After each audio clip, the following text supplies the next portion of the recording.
What is up, guys? My name is Grizzly. Today I'm gonna be making a Teemo top lane guide. I'm gonna be talking about why you should pick Teemo, the masteries and the runes for the champion, the build paths, the AP as well as the AD build path, and which matchups he's strong in. So let's get started with this video and I hope you'll enjoy it. Okay, so to start things off, I'm gonna have a bit of a discussion about why you should pick Teemo. So, in the current meta, there's very lane dominant champions at the moment. There's Fiora, there's Pantheon and stuff like that.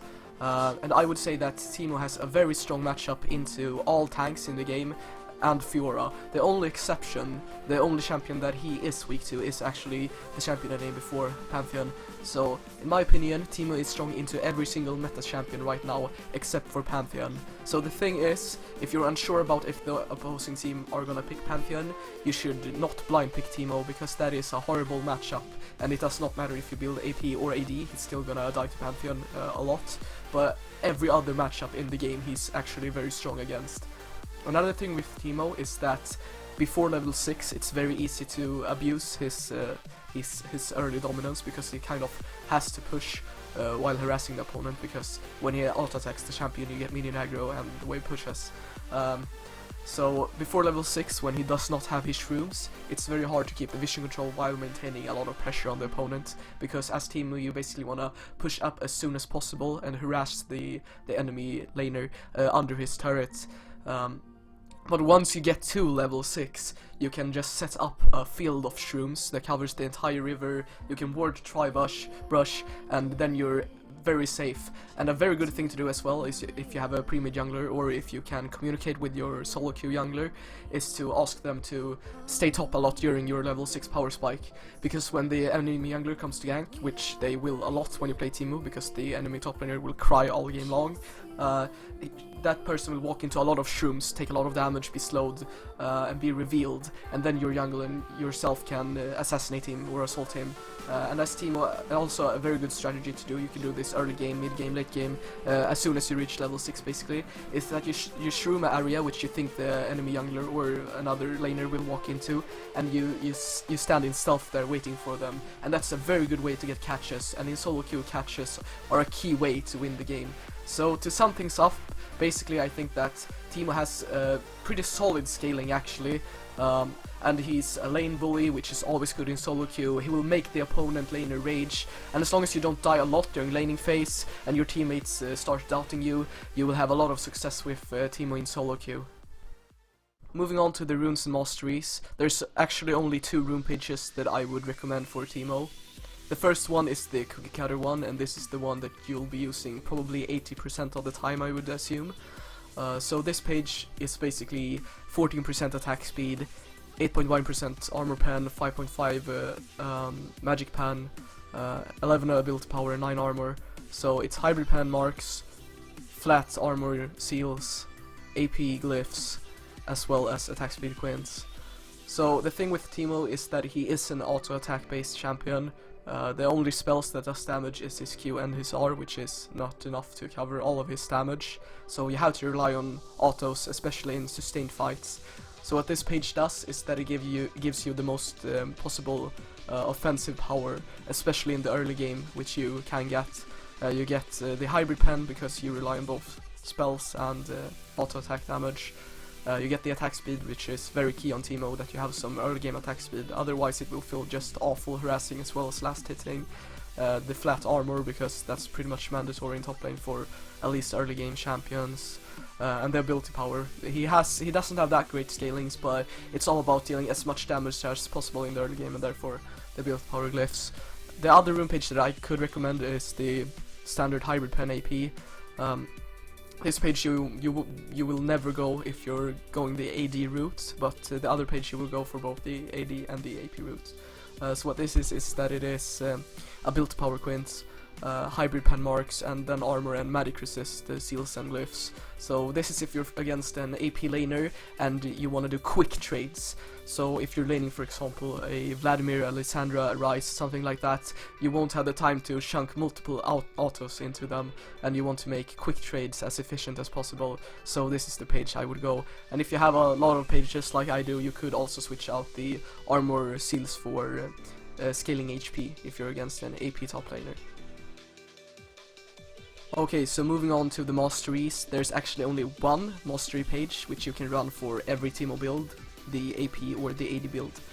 So this mastery page, which you can see right here, is 12.18.0, and the reason for why you always want to have Thunderlord's Decree, even though you might think that maybe Fervor of Battle would be great on the attack speed AD builds based Teemo build, is that you want to have as much early game dominance as possible, and Thunderlord's Decree is always better than Fervor of Battle early. So another reason is also the talents right before, or the masteries before the keystones, because precision is so much better than both the piercing thoughts and the battering blows on Teemo, because you will utilize both the armor penetration and the magic penetration portion of the mastery. The rest are quite self-explanatory. You could just copy this page and it will work just fine. So there are two build paths for Teemo, which I said at the beginning of this video. There's an AD build and an AP build. The starting items vary on the build you choose. If you're going the AD route, you're gonna start Doran's Blade in 1 pot. If you're going the AP route, you're gonna go Doran's Ring in 2 pots. So the AD build is Swiftness Boots, which you probably want to finish before your Ginsus actually, because movement speed will be so important with this build, because you will max your W second and not your Q, depending on the matchup. If you're against a Jax or Irelia, which are completely auto-attack based, you're still gonna max your Q for second. So then you're gonna move into Ginsu's Rage Blade. Ginsu's Rage Blade is the core item of this build. It's what's gonna make you able to split push and duel your opponent efficiently. You might think that this is an AP item, but it's actually a hybrid item, and it works very well with this build. After that you want to go into Blade of the Ruined King, which will make your attack speed even faster, and it will make you kill those boosters extremely fast. If you're against an AP opponent, you probably want to switch the place of these two, but at the end game build you still want to have both of them. So its end you build for the on-hit damage and also the magic resist, which it gives you. Frozen Melt is very key. You could actually go this sooner. You could build this the second item, depending if you want to catch your opponent, or if you don't have to. Frozen Melt is so key with this AD Teemo build, and it is what makes it so annoying to play against. Lastly, you want to have a start stage for the extra damage, as well as preventing yourself from getting one-shot by, for example, a LeBlanc or something like that. The AP build, you want to actually rush Hextech Gunblade. This is for the sustain, which the AP build beforehand would have lacked if you didn't build this item. With the buffs that this item was given in Season 6, this is actually very strong now on Teemo. As you can see, it heals you for 15% of your damage dealt, which is absolutely insane once you start getting your key items. In this build you want to go Sorceress Shoes for your shroom damage. These boots are pretty much mandatory if you're gonna build a lot of AP. After that you want to go into Nashor's Tooth for the attack speed. This item is great and it scales pretty solidly. Once you have full build, this item will give you, I think, about 115 extra damage on auto attacks, which is completely insane. After that you want to go into Lichbane for your burst potential. If you activate your Hextech Gunblade, you use your Q, which you will max second with this build, and you proc your Lichbane with an auto. You can pretty much one-shot a carry. It's pretty ridiculous. After that you want to go into Liandry's or Abyssal or Void Staff, depending on the team comp. You want to go Abyssal if they have a heavy AP burst. You want to go Liandry's if they have a lot of tanks, and you want to go Void Staff if they have a balanced team. Last item, Sonya's is the go-to, probably 90% of the time, but if you're not in danger of ever dying, you can also build Rabadon's Death Cap. At last, I'm gonna do a quick summary of what I've said in this guide and also cover some of his matchups. As you can see, here is all the information presented in my guide, and as far as the matchup goes, the only two real bad lanes to pick Teemo against are Olaf and Pantheon. The reason for this is that they are heavily ability based and they have constant harass on you. So even if you're, for example, laning another ability based melee champion such as Riven, she does not have the range to constantly harass you and therefore push you out of lane.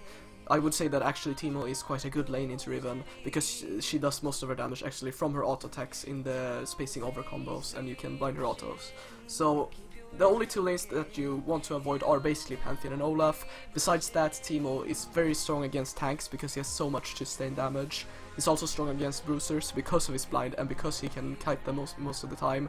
He's strong against APs basically because his early game is so strong, and most APs are rather weak before level 8 or 9 or something like that. And he also demolishes auto attackers based on his blind. So I hope you guys enjoyed this guide, and I hope you learned something, and good luck smashing with Teemo in solo queue.